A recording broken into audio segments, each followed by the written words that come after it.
हाँ जी, नमस्कार, good morning. क्या हाल हैं? चंद्र, सुमंत, भूर सिंह, राजेश, देव प्रकाश, स्वाति, रवि, बंसल, आजाद, हेमराज, मनोज, गोविंद, सुंदर सिंह, राहुल बघेल और सभी लोग, क्या हाल हैं आप सबके? एकदम मस्त। मजा आ रहा है ज्योमेट्री में। आज हमारी सेकेंड लास्ट क्लास है थ्योरीज की। आज और कल हमारा सर्कल कंप्लीट हो जाएगा और उसके बाद फिर हम प्रश्नों की तरफ चलेंगे, तब आपको बहुत मजा आएगा। फिर आप बोलोगे कि सर अब समझ में आया कि आपने इतना सारा क्यों पढ़ाया, है ना। इतना डिटेल में आप क्यों पढ़ा रहे थे सर, अब हमें समझ में आई है। ये आपको बात समझ में आ जाएगी, है ना। हम्म। ठीक है भाई।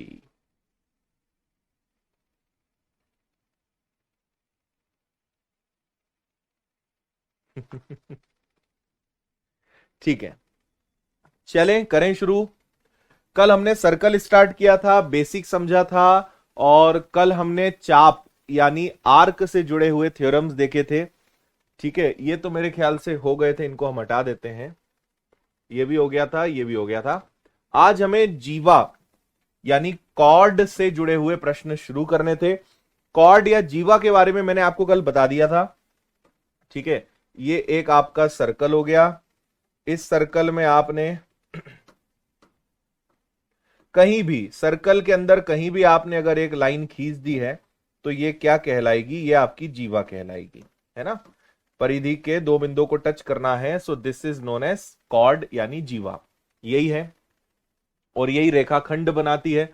जीवा के मध्य बिंदु से केंद्र को मिलाने वाली रेखा जीवा पर लंब होती है। इसको थोड़ा समझेंगे। देखो, ये एक सर्कल है, ये इस सर्कल का सेंटर है, और मैं इस सर्कल में कहीं भी चाहे ऐसे बना लूं, ठीक है, ऐसे बना लूं, या चाहे ऐसे बना लूं, ठीक है, या चाहे मैं ऐसे बना लूं, है ना। मैं इस सर्कल के अंदर कहीं पर भी कॉर्ड बना सकता हूं। जब भी सेंटर से इसको मिलाया जाएगा ऑलवेज 90 डिग्री, सेंटर से इसको मिलाया जाएगा ऑलवेज 90 डिग्री, सेंटर से इसको मिलाया जाएगा ऑलवेज 90 डिग्री। ठीक है, किसी भी जीवा को हम केंद्र से मिलाएंगे तो वो हमेशा बीचों बीच में मिलेगी। ये जीवा को समद्विभाजित करेगी, इक्वली बाइसेक्ट करेगी, जीवा को दो भागों में बांटेगी, और हमेशा 90 डिग्री का कोण बनेगा, ऑलवेज 90 डिग्री। ठीक है, चलो, और इसको आप ऐसे समझ सकते हो,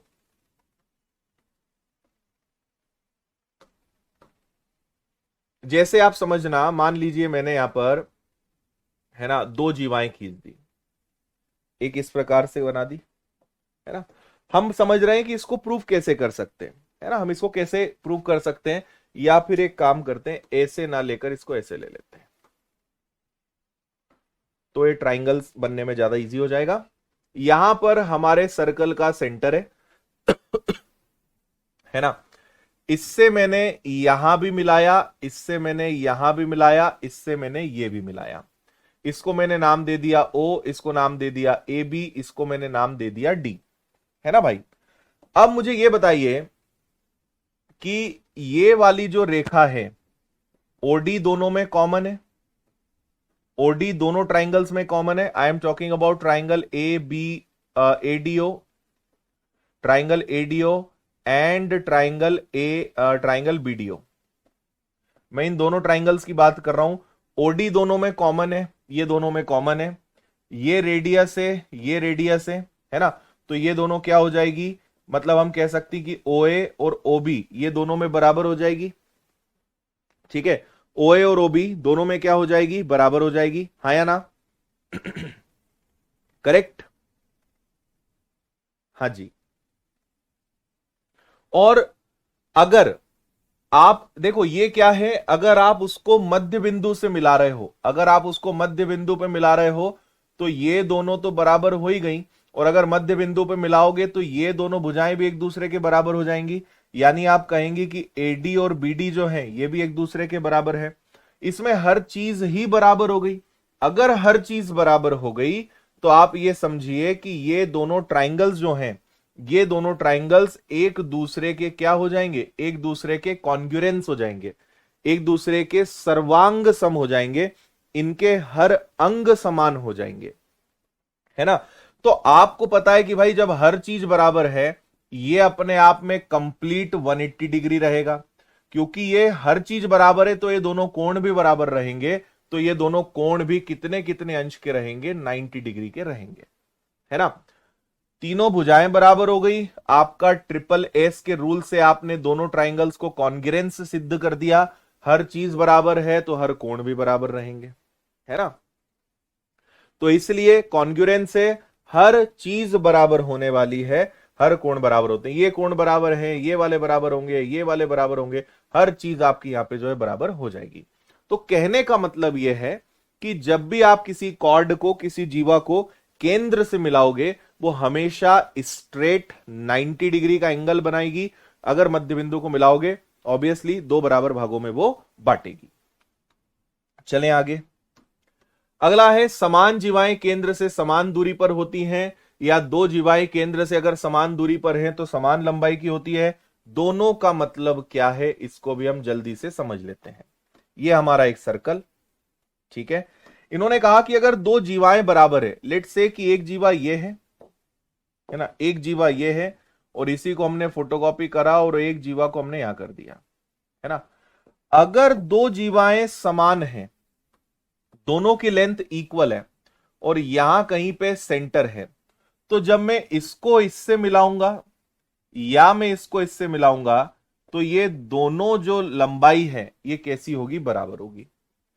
अगर दो जीवाएं सेम हैं, दो कॉर्ड्स इक्वल है, दो जीवाओं की लंबाई बराबर है, तो उनकी दूरी भी बराबर होगी। देखो दोनों बातें वेरी कर रही है, समझना। अगर ये दोनों जीवाएं बराबर हैं तो इनकी दूरी बराबर होगी। अगर दूरी बराबर है तो दोनों जीवाएं बराबर होंगी। तो वाइजा वर्जा यहां पे काम ये कर सकता है। अगर ए बी और सी डी बराबर है तो ओपी और ओक्यू बराबर हो सकते हैं। If A B and C D are equal then OP and OQ are equal. If OP and OQ are equal then A B is equal to C D. ये दोनों बातें एक दूसरे पे वेरी करेगी, है ना। अगर जीवाएं बराबर हैं तो दूरी बराबर है, अगर दूरी बराबर है तो जीवाएं बराबर है, वाइजा वर्जा दोनों कंडीशंस वहां पे काम करेंगी। और इसके पीछे जो लॉजिक है, इसके पीछे भी कॉन्ग्रुएंसी यानी जो आपका समरूपता, सर्वांग समता है, वही इसके पीछे कारण है। बहुत आसानी से हम इसको भी प्रूफ कर सकते हैं, है ना। जैसे ये हो गया आपका, दो जीवाएं ले लेते हैं, लेट से एक जीवा हमने यहां ले ली, इसी को कॉपी मारा, और एक जीवा हमने यहां पे ले ली। ये हो गई, है ना। अब आपने कुछ भी अभी आप ले लो, आप इसको नाम दे दो ए बी, इसको नाम दे दो सी डी, ये आपका सेंटर है। सेंटर से आपने इसको मिलाया, इसको मिला दिया, है ना। तो आपको पता है, अच्छा फिर हम क्या कर सकते हैं कि इसको इससे मिला दें, इसको इससे मिला दें, इसको इससे मिला दें, इसको इससे मिला दें, है ना। तो ये दोनों बराबर हैं, ये दोनों भी बराबर हैं, वाई बिकॉज ये क्या है, आर है ना। और नाम दे देते हैं, इसको ओ नाम दे दिया, इसको पी नाम दे दिया, इसको क्यू नाम दे दिया। अब मुझे बताइए, दोनों ट्राइंगल्स में आप अगर देखेंगे तो अभी हमने पढ़ा कि भाई केंद्र से समान दूरी होती है ना। केंद्र से यहां तक अगर इनको हम मान लें तो ये इसके मध्य बिंदु पे मिलेगी, तो ये इसको दो बराबर भागों में बांटेगी, है ना। ये भी इसको क्या करेगी, दो बराबर भागों में बांटेगी। तो यहां पे हर चीज ही सेम हो जाएगी। ये दोनों ट्राइंगल्स जो हैं एक दूसरे के क्या हो जाएंगे, कॉन्ग्रुएंस हो जाएंगे। दोनों ट्राइंगल्स एक दूसरे के क्या हो जाएंगे, बराबर हो जाएंगे। बात समझ में आ रही है आपको। भाई इन्होंने पहले ही बोल दिया कि ए बी और सी डी बराबर है। फिर हमने पता लगा लिया कि यहां पे ओ ए, ओ बी, ओ सी और ओ डी, है ना, ये भी बराबर है ना। ओ ए, ओ बी, ओ सी, ओ डी ये भी बराबर हो गए। तो ये दो भुजाएं भी बराबर है, ये दोनों भुजाएं भी बराबर हैं। तो कुल मिला के सब कुछ तो बराबर हो गया, है ना। सब कुछ तो बराबर हो गया। तो अगर सब कुछ बराबर हो गया तो आप कह सकते हैं कि ये दोनों ट्राइंगल एक दूसरे के क्या हो जाएंगे, कॉन्ग्रुएंस। ट्राइंगल एओबी और ट्राइंगल सीओडी एक दूसरे के कॉन्ग्रुएंस होंगे। तो ये जो है भाई, जब हर चीज बराबर है तो ये वाली जो भुजा है यानी उनका ओपी और ओ क्यू ये भी क्या हो जाएगा, बराबर हो जाएगा, बिकॉज ऑफ कॉन्ग्रुएंसी। क्लियर है ना। और हर चीज अगर सेम है, लेंथ सेम है तो डिस्टेंस सेम होगी, इक्वली बाइसेक्ट करेगी, तो एंगल्स भी सेम बनेंगे। आगे हम पढ़ने वाले, इसी के साथ में बता देता हूं, इनका ये वाला जो एंगल है और ये वाला जो एंगल है ये भी इक्वल बनेगा। डायग्राम बना इसलिए बता रहा हूं, समान जीवाएं केंद्र पर समान कोण बनाती है, या दो जीवाएं केंद्र पर समान कोण बनाती है तो उनकी लंबाई समान होती है। अगर इनकी लेंथ इक्वल है तो सेंटर पर जो सर्कल बनेगा वो भी सेम बनेगा। ए बी और सी डी इक्वल है तो इनका जो सेंटर पर एंगल बनेगा वो सेम बनेगा। केंद्र पर जो कोण बनेगा वो कैसा बनेगा, बराबर बनेगा। ठीक है, चलिए इसके लिए मैं आपको डायग्राम बना के अब नहीं बता रहा हूं, पिछले वाले में मैंने समझा दिया। दो जीवाएं ए बी और ए सी हो, ए को केंद्र से मिलाने वाली रेखा एंगल ए का कोण समद्विभाजक होगी। देखिए क्या कह रहे हैं ये, इसको समझ लेते हैं। अगर दो जीवाएं ए बी और ए सी, देखो ए दोनों में कॉमन है यानी ए को हमें कॉमन लेना पड़ेगा, तो एक मैंने ये ले लिया और एक हमने ये ले लिया,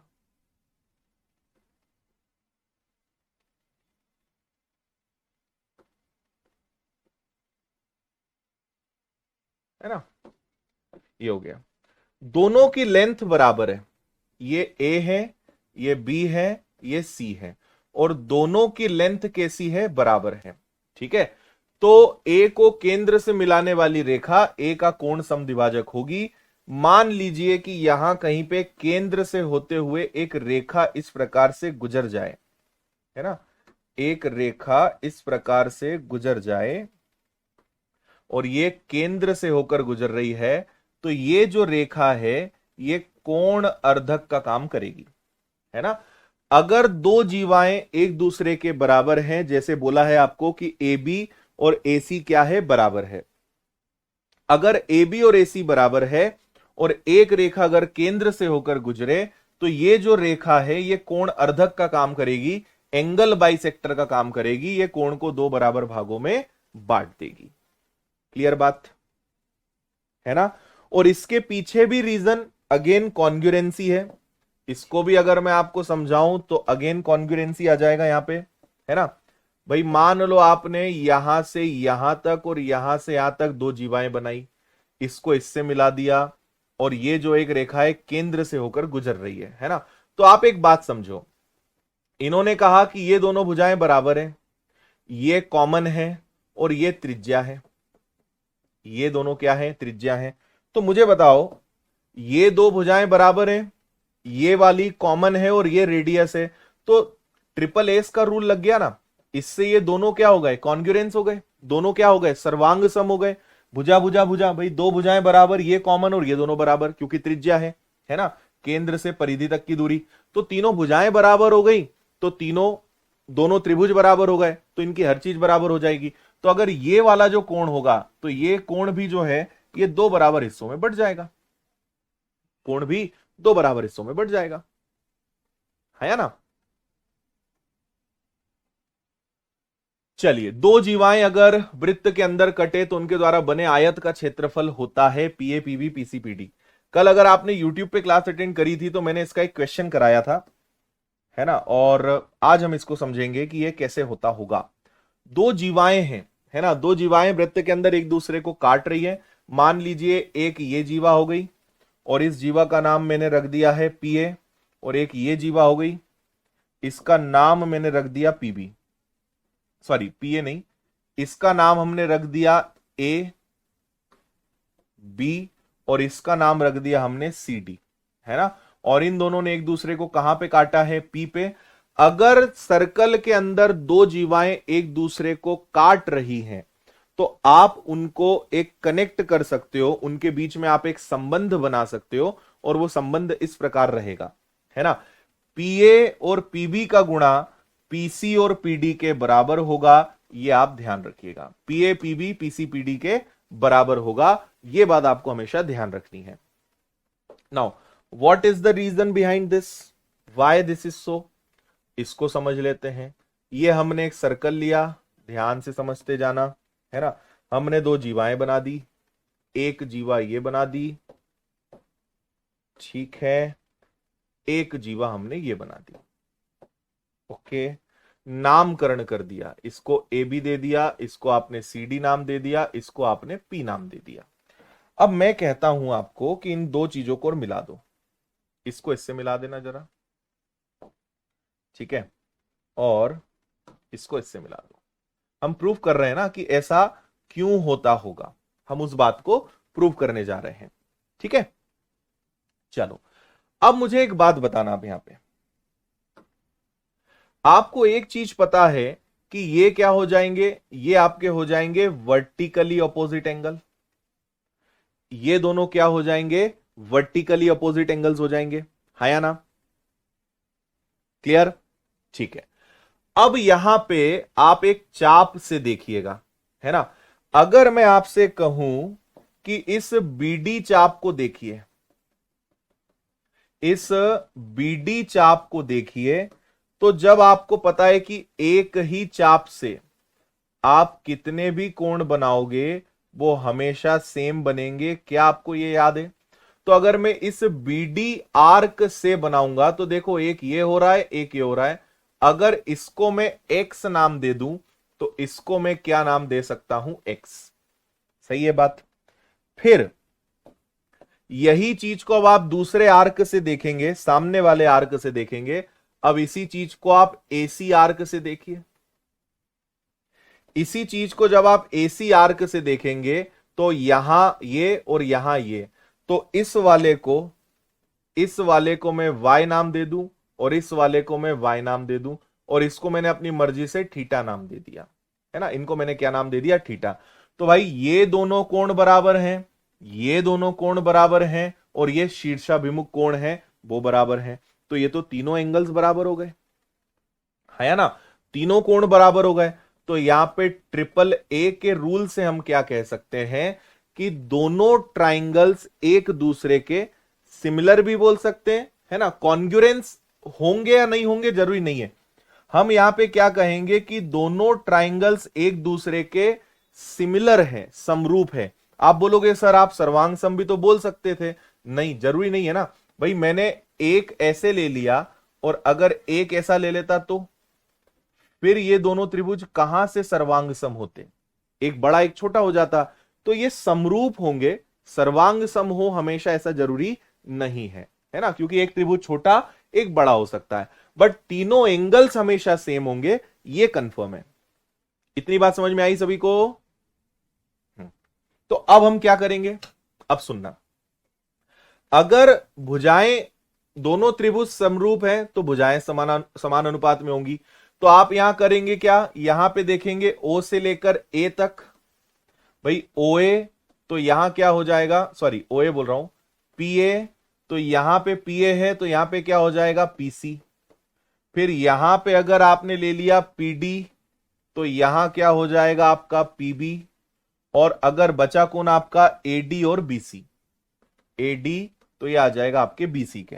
और अगर आप इन दोनों का क्रॉस मल्टीप्लाई कर लेते हो तो आपका रूल निकल के आ गया कि पीए पीबी पीसी पीडी के बराबर होता है। Hence proved.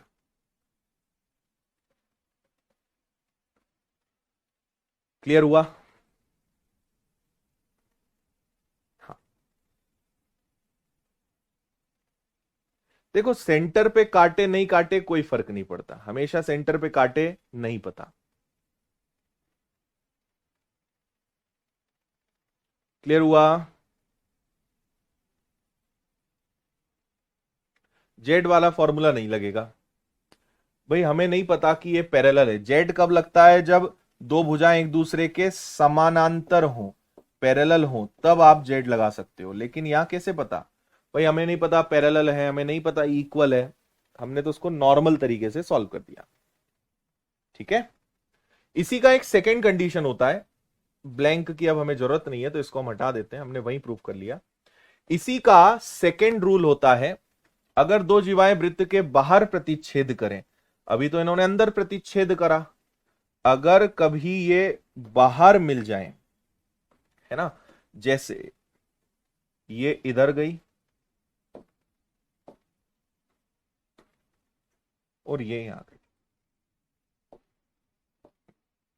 ठीक है जी, इस बिंदु को मैंने P नाम दिया, इसको मैंने ए बी नाम दे दिया, इसको मैंने सी डी नाम दे दिया।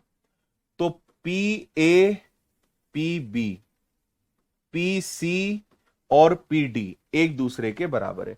अगर दो जीवाओं को, अभी आपने दो जीवाओं को सर्कल के अंदर ही एक दूसरे से काटा, है ना, अगर उसको आप बाहर ले जाओ और फिर एक दूसरे को काटो तो फिर भी वही संबंध बनता है कि P A P B P C और पी डी के बराबर होता है।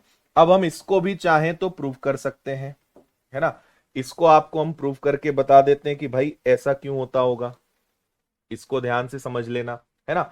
इसके लिए मुझे क्या करना पड़ेगा, इसके लिए मुझे इसको इससे मिलाना पड़ेगा, ठीक है, और इसको इससे मिलाना पड़ेगा, है ना।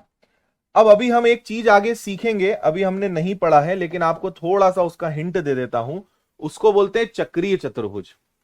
अगर किसी सर्कल के अंदर क्वाड्रिलेटरल बनता है, किसी सर्कल के अंदर चार भुजाओं की घिरी हुई आकृति बनती है तो उसको चक्रीय चतुर्भुज बोलते हैं, साइक्लिक क्वाड्रिलेटरल बोलते हैं, है ना।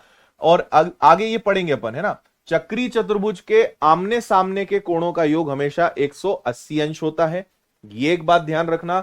और दूसरी ये बात ध्यान रखना, अगर मैं इसको आगे बढ़ा दूं इस भुजा को, तो ये वाला कोण अगर थीटा है तो ये बाहर बनने वाला कोण भी क्या होगा, थीटा। ये चक्रीय चतुर्भुज अभी जब पढ़ेंगे तब मैं आपको बताऊंगा, है ना। अभी पीटी स्क्वायर वाला भी देखेंगे, तीसरा वही है, ठीक है भाई। अब मुझे एक बात बताओ कि क्या आपको ए हो गया, सी हो गया, ये आपका बी है और ये आपका डी है, क्या आपको ये एक, ये दूसरी भुजा, ये तीसरी भुजा और ये चौथी भुजा, क्या ये आपको एक चतुर्भुज दिख रहा है, साइक्लिक क्वाड्रिलेटरल दिख रहा है? तो मुझे ये बताओ कि अगर ये वाला एंगल x होगा तो क्या ये वाला x होगा, चक्रीय चतुर्भुज है, बाहर वाला कोण। अगर ये वाला y होगा तो क्या ये वाला y होगा, और ये वाला इस बड़े त्रिभुज में इसके लिए हो गया, ये तो एक ही रहेगा तो ये आपका थीटा हो जाएगा। भाई दो त्रिभुज है, एक बड़ा त्रिभुज एक छोटा त्रिभुज, है ना। एक आपका ट्राइंगल पीबीडी है और एक आपका ट्राइंगल पीएससी है, क्या ये दोनों एक दूसरे के समरूप हो जाएंगे? क्योंकि दोनों के अंदर एक्स एंगल आ रहा है, दोनों में वाई आ रहा है और दोनों में थीटा आ रहा है। तो आप इसको ट्रिपल ए रूल से क्या कह सकते हो कि ये दोनों ट्राइंगल, एक बड़ा वाला ट्राइंगल और एक छोटा वाला ट्राइंगल, ये दोनों ट्राइंगल्स एक दूसरे के क्या हो सकते हैं, सिमिलर हो सकते हैं, समरूप हो सकते हैं। ठीक है भाई, चलो। हाँ, अब यहां पे अगर समरूपता है तो फिर भुजाएं समान अनुपात में होंगी। मैंने नाम एंगल्स को देखते नहीं करा। देखो, एंगल ए कहां बन रहा है, जैसे यहां पे देखें कि एंगल ए, जैसे मान लो एंगल ए एक्स, पी से लेकर बी तक अगर एंगल एक्स बन रहा है तो यहां पे एंगल एक्स बन रहा है पी से लेकर सी तक। फिर एंगल वाई का बन रहा है पी से लेकर डी तक, अगर एंगल वाई बन रहा है तो पी से लेकर ए तक भी एंगल वाई बन रहा है। और इसके बाद क्या बचा, आपके पास हो गया थीटा बीडी, और यहां थीटा कौन बना रहा है, तो वो बना रहा है एसी। और अगर आप इन दोनों का क्रॉस मल्टीप्लाई करने जाओगे तो वही नियम आएगा, P A P B P C P D के बराबर होता है। ये आपका प्रूव हो गया। ठीक है, सिमिलैरिटी यानी समरूपता हमने यहां पर भी लगा दी, कोई दिक्कत।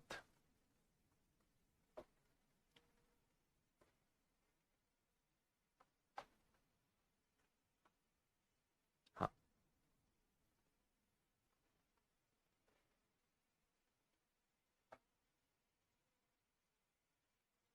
ठीक है भाई, चलें आगे। चलिए, तीसरी कंडीशन, पीटी का स्क्वायर पीए और पीबी के बराबर होता है। ये क्या बला है इसको समझ लेते हैं, है ना, ये सर्कल है। अब इसमें क्या होगा, एक टेंजेंट होगी और एक सिकेंट होगी, एक स्पर्श रेखा होगी और एक छेदक रेखा होगी। ये कैसे काम करते हैं समझना। ये एक छेदक रेखा हो गई, ठीक है, या फिर आप एक काम करो, इसको ऐसे कर लो, ये आपकी स्पर्श रेखा हो गई और एक आपकी छेदक रेखा हो जाएगी, इस प्रकार से, है ना। दोनों का ओरिजिन हुआ है कहां से, दोनों ओरिजिन हुए हैं पी से।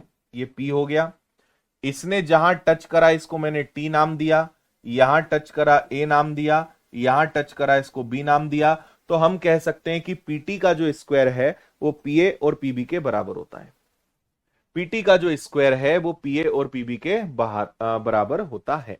इसको भी अभी प्रूव कर लेंगे कि ऐसा क्यों होता है, वो भी हम आपको बता देंगे। हाँ, एग्जाम में आपको प्रूव करके नहीं बताना है, केवल हम अपनी अंडरस्टैंडिंग के लिए समझ रहे हैं कि ऐसा क्यों होता है। एग्जाम में तो आपको इस सिंपल रूल्स का यूज करना है। और ये सब स्कूल में आपने प्रूव करे थे, इनके नंबर मिलते थे, आपको लिखा आता था प्रूव करिए, prove PT square is equal to P N to PB, फिर आप प्रूव करके दिखाते थे, है ना। तो वहां प्रूव करते थे, यहां आपको अब प्रूव करने की जरूरत नहीं है, यहां पे आपको बस याद रखना है। हाँ, ठीक है जी, चलिए। तो ये आपको डायग्राम मिल गया, हमें इसको प्रूव करके देखना है। तो मैं इसका एक छोटा सा रूप, इसको मैं इधर ले लेता हूं ताकि मुझे प्रूव करने के लिए डायग्राम मिल जाए, है ना। और यहां पर इसको हम थोड़ा सा छोटा कर दें क्योंकि हमें जगह चाहिए। इसको मैं थोड़ा सा छोटा कर रहा हूं, है ना, ये आप लोग याद रख लेना। अब हम इसको समझते हैं कि ये कैसे होता होगा, कैसे ये काम करता होगा, है ना। तो अब यहां पे हम पहले एक काम करते हैं, इसको इससे मिलाते हैं, ठीक है। इसको मैंने इससे मिला दिया और इसको भी इससे मिला देते हैं, है ना। ये दो चीजें हो गई, दो ट्राइंगल्स बन गए। अब यहां पे आपको एक चीज और मुझे बतानी पड़ेगी, ऑल्टरनेट सेगमेंट थ्योरम। क्या आपने इसका नाम सुना है, हिंदी में बोलते हैं एकांतर खंड प्रमेय। इसको भी हम आगे पढ़ेंगे, इसको भी अभी प्रूफ करेंगे, लेकिन अभी बस नियम याद रख लो। ऑल्टरनेट सेगमेंट थ्योरम, एकांतर खंड प्रमेय क्या होती है वो सुन लो, है ना। जैसे ये आपका एक सर्कल है, एक टेंजेंट, एक स्पर्श रेखा और एक यहां से जीवा खड़ी कर दी जाए, है ना। तो इस जीवा से यहां पर जो कोण बनेगा, देखो इस तरफ का जो बनने वाला कोण है इसके ऑपोजिट इस एंगल के बराबर होगा, है ना। तो ये एक आपकी टेंजेंट है और ये आपकी एक जीवा है।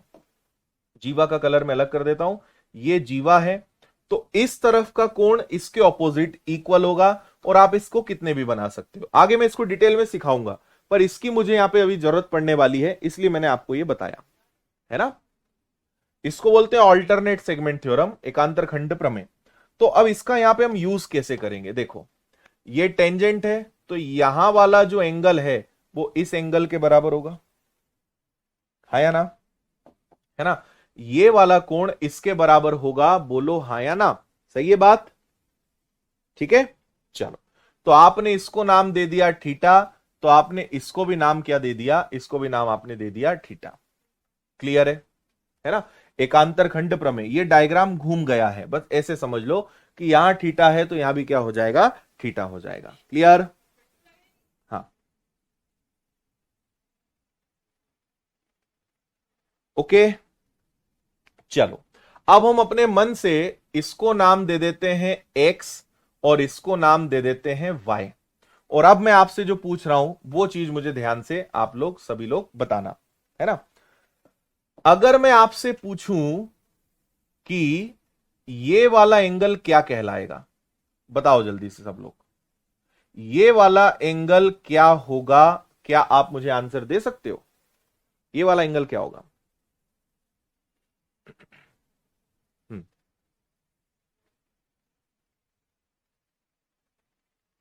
बताओ भाई।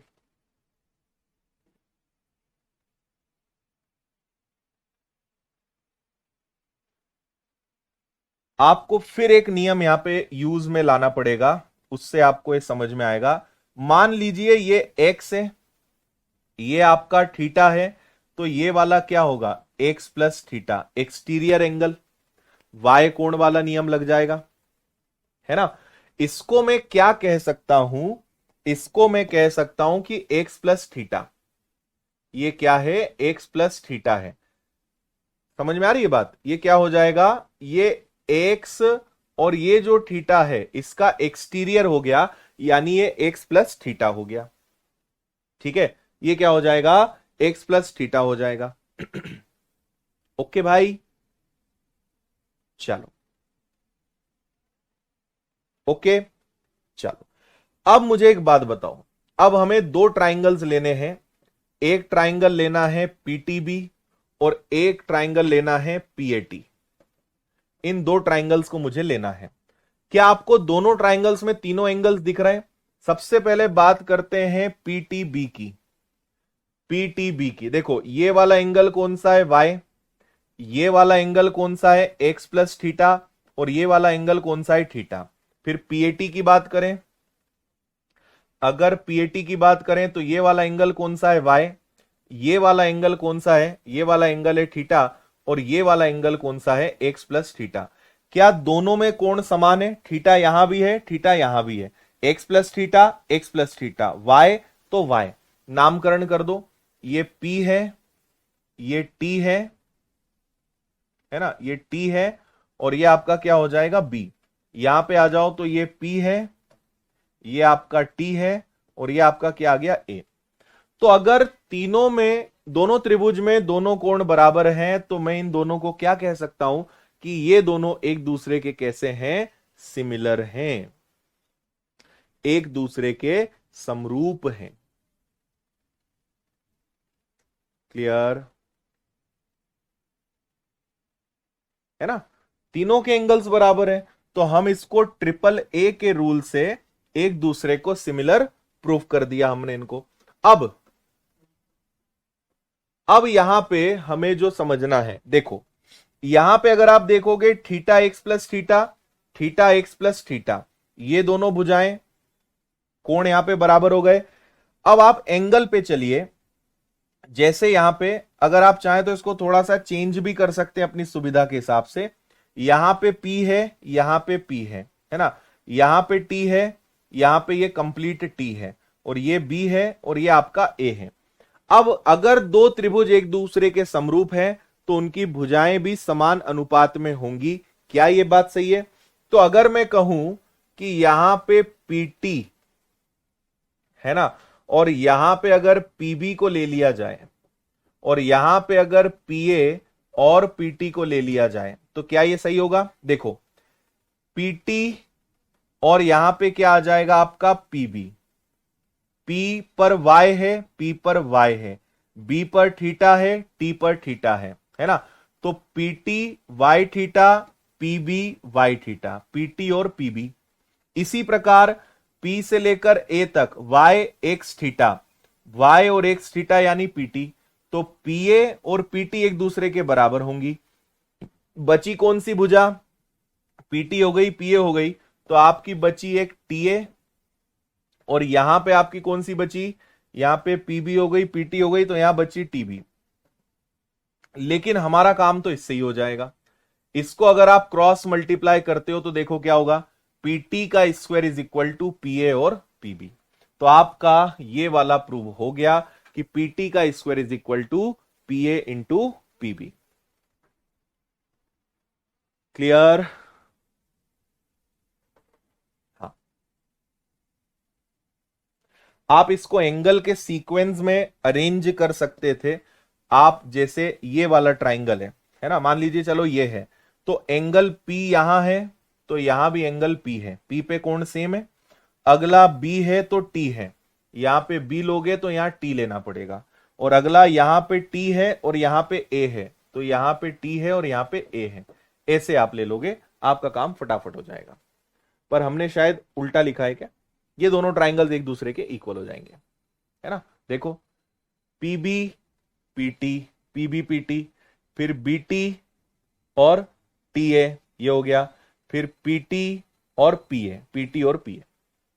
एंगल सेम कर लोगे तो आराम से आप उसको लिख सकते हो। अच्छा, किस चीज में हो गया भाई राहुल जी? यस सुभजीत, आया समझ में? तो पीटी का square is equal to P A into PB. ये तीन चीजें हमने अभी समझी, है ना? पहला था P A PB PC PD, अगर दोनों कॉर्ड्स एक दूसरे को अंदर काटे। फिर हमने सीखा कि अगर एक दूसरे को बाहर ले जाएं तब भी वही नियम काम करता है। और अगर एक टेंजेंट है और एक सेकेंट है, एक स्पर्श रेखा है और एक छेदक रेखा है, तो पीटी का स्क्वायर पी ए पीबी के बराबर होता है। बहुत यूजफुल है, बहुत ज्यादा काम में आने वाली चीजें हैं ये। चलो अगला, एक वृत्त की जीवाएं एबीसीडी वृत्त के अंदर पी पर प्रतिच्छेद करती हैं तो पी पर बना कोण क्या होगा? देखो ये आपका सर्कल हो गया, है ना? एक वृत्त की जीवाएं एबी और सीडी एक दूसरे को काट रही हैं, तो मान लेते हैं ये एबी है। फिर यहां पे हमने ले लिया ये आपका सीडी हो गया, है ना? इसको हमने नाम दे दिया एबी, इसको हमने नाम दे दिया सीडी। एक दूसरे को बिंदु P पर काट रही है ना? तो बिंदु P पर जो बना कोण होगा यानी एपीसी, यहां ले लेते हैं। एपीसी की बात की जाए, इस कोण की बात की जाए, या बीपीडी की बात की जाए, इस कोण की बात की जाए, ये एक्स और वाई के इक्वल होगा। ठीक है, ये किसके इक्वल होगा? एक्स और वाई के इक्वल होगा। ठीक है, लेकिन हमें कंडीशन थोड़ी सी अलग बनानी पड़ेगी, नहीं तो ये प्रूव नहीं हो पाएगा। एक मिनट, एक छोटा सा काम हम करते हैं।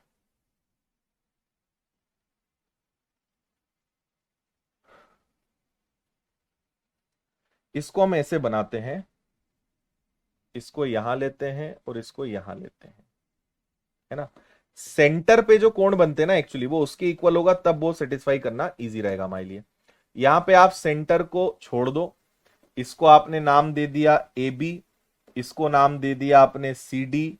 ये वाला कोण और ये वाला कोण अगर आपको निकालना है तो इससे मिलाइए, इससे इसको मिलाएंगे, है ना? और इसको इससे मिला देंगे हम। क्लियर? थोड़ा सा सेंटर को हम यहां पे इस तरीके से दिखाएंगे, है ना? और अब इसी चीज को अगर मैं इससे मिला देता हूं, इसको अगर मैं इससे मिला दूं,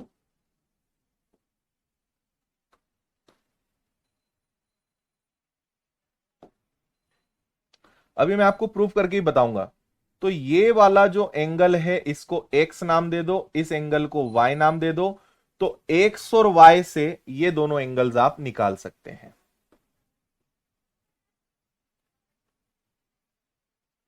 ठीक है, ये आपका सेंटर है, ये आपका एक्स हो गया, ये आपका वाई हो गया, ये वाला कोण हो गया। तो ये वाले जो दोनों एंगल्स होते हैं इनको आप आराम से एक्स और वाई को जोड़ के आधा करके आप इसको निकाल सकते हो। मैं अभी समझा रहा हूं, थोड़ा सा डायग्राम आपको अजीब लगेगा बट करना ऐसे ही पड़ेगा। आधा स्टार आप इसको बोल सकते हो, है ना।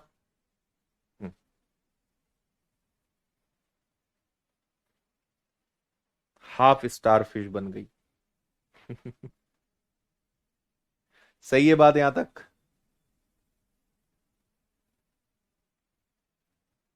चले, अब मैं आपको इसको प्रूव करके जल्दी से बताता हूं कि ये कैसे काम करता है ना। इसको यहां समझ लेते हैं। देखना, मैं आप सबसे यहां पे एक छोटी सी चीज पूछता हूं। यहां पे हमें एक काम और करना पड़ेगा, और इसको खिचड़ी बनाना है तो इसको और मिला देंगे हम, है ना, इसको और मिला देंगे हम। तो इसको मैंने मिला दिया, ठीक है। अब यहां पे दो चीजें हैं भाई, है ना, यहां पे दो चीजें हैं। ये वाली लाइन रह गई क्या? ये लाइन कहां चली गई? ठीक है, अब मैं जो आपको दिखा रहा हूं वो समझना। आपको पता है कि अगर ये एक चाप हो, इससे यहां एंगल बने और इससे यहां एंगल बने, ये हमेशा इक्वल होंगे, या यहां बने ये हमेशा इक्वल होंगे, है ना।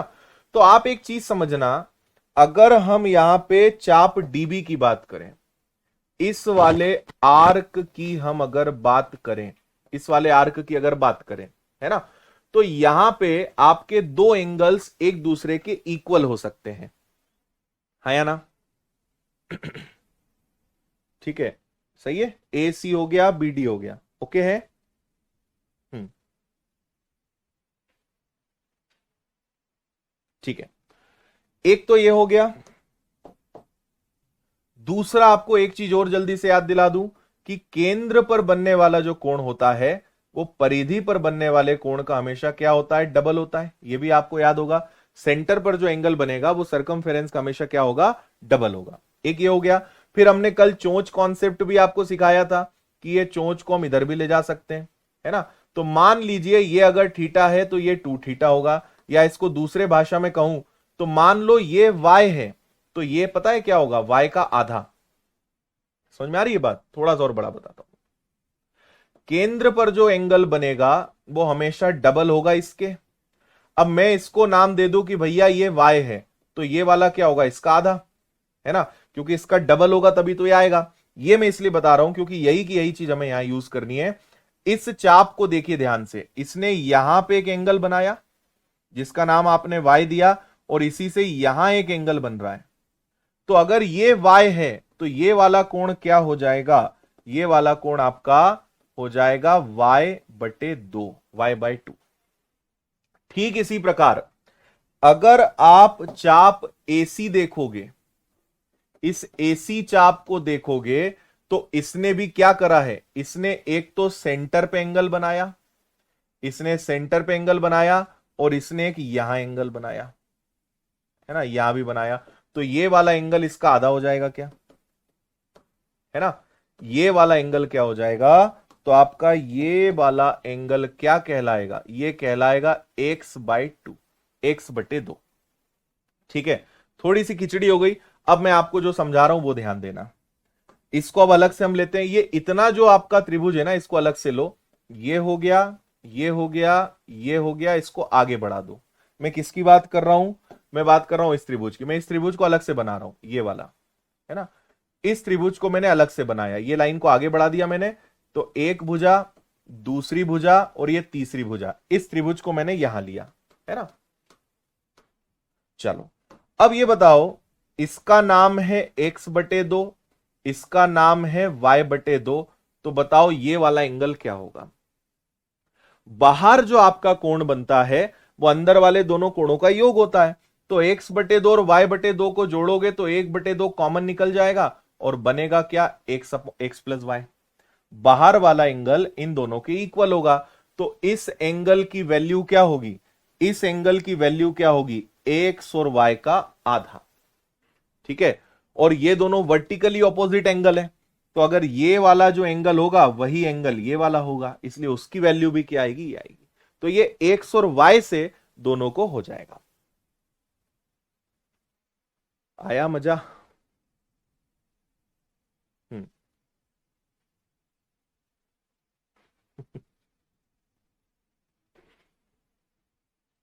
ठीक है।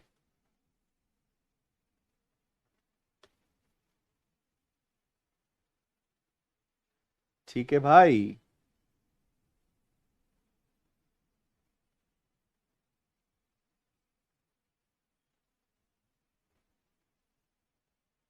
है ना?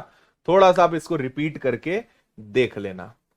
इसी का एक और हमारा थ्योरम है, इसको और जल्दी से समझ लेते हैं, ये भी फटाफट हो जाएगा।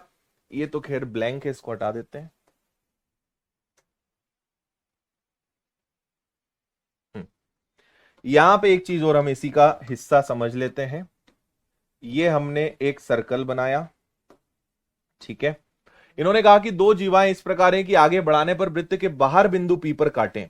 दोनों एक दूसरे को काट रही हैं लेकिन वृत्त के बाहर। तो एक इस प्रकार से हम ले लेते हैं,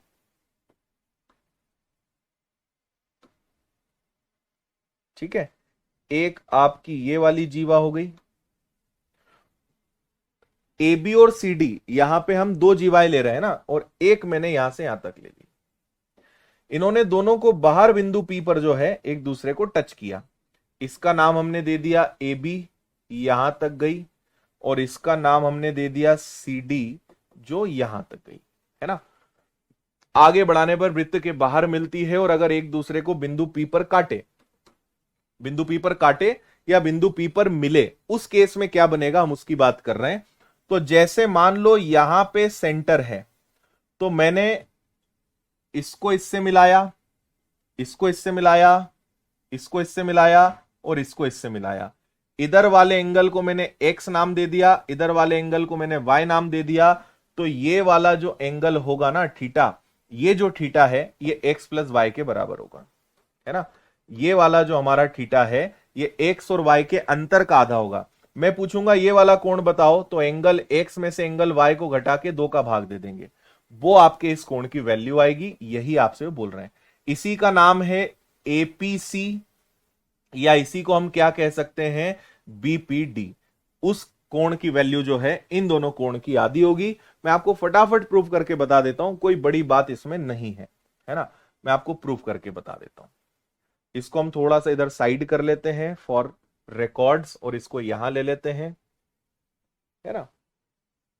इस लाइन को हम उड़ा देते हैं। देखना हम इसमें क्या करने वाले हैं। अब अगर मैं आपसे वापस से यहां पे एक चीज आपसे पूछी जाए, है ना, अगर थोड़ी देर के लिए सोच के देखो, इसी इसी चाप को, है ना, मैं बात कर रहा हूं एसी चाप की। एसी एक आर्क है, अगर इसी को थोड़ा सा आगे बढ़ाया जाए तो ये क्या क्रिएट करेगा, उस बात को समझना, है ना। मैंने थोड़ा सा इसको ऐसे बनाया है, आप इसको ऐसे समझो कि ये एक प्रकार से ऐसा स्ट्रेट है ना, एक प्रकार से ये ऐसा है ना, और ये हो गया। तो अभी हमने सीखा कि अगर ये वाला x है तो बताओ ये वाला क्या होगा, ये होगा x/2, ठीक है। ठीक इसी प्रकार अगर मैं बात करूंगा इस चाप की, अगर मैं बीडी आर्क की बात करूंगा, बीडी चाप की बात करूंगा, तो ये वाला कोण अगर इसने केंद्र पे y बनाया है, तो इसने यहां पर जो कोण बनाएगा, इस कोण को हम क्या कहेंगे, इसको कहेंगे y/2, y/2। तो अब मुझे इन दोनों से इसको कनेक्ट करना है, तो देखना ये हो गया, ये हो गया, और ये हो गया। आपको अगर पूछा जाए कि बताओ थीटा कैसे निकलेगा, अगर ये वाला एंगल y/2 है और ये वाला एंगल अगर x/2 है, तो थीटा की वैल्यू क्या होती है। आपको पता है कि इन दोनों का सम ये होता है, आपको पता है कि थीटा और y/2 मिलकर x/2 बनता है, ये दोनों मिलकर x/2 बनते हैं। एक बार देखो अच्छे से।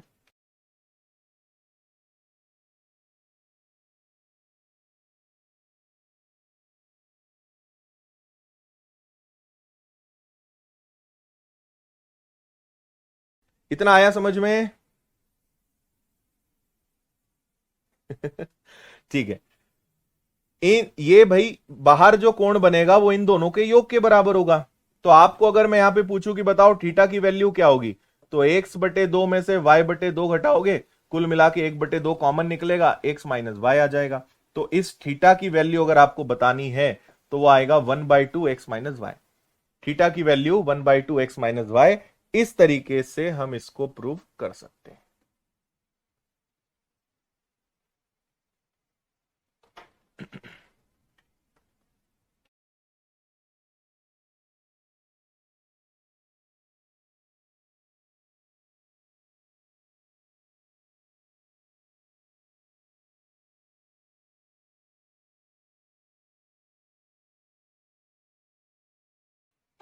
आया? ये क्वेश्चन नहीं है, ये थ्योरम है। आपको याद इतना ही रखना है, कैसे आया वो हम समझ रहे हैं। ठीक है ना? चलो भाई, आज के लिए इतना ही। कल इसके आगे स्पर्श रेखा और बाकी जो दुनिया भर की चीजें बची हैं कल उसको समझते हैं। आज के लिए इतना पर्याप्त है। दिमाग की सारी नसें खुल गई, वही अपना उद्देश्य है कि सारी नसें खुल जानी चाहिए। ठीक है, चलिए कल आगे बढ़ते हैं। कल कोशिश करते हैं सर्कल और इसकी पूरी थ्योरी जो है कल उसको हम खत्म करें, है ना?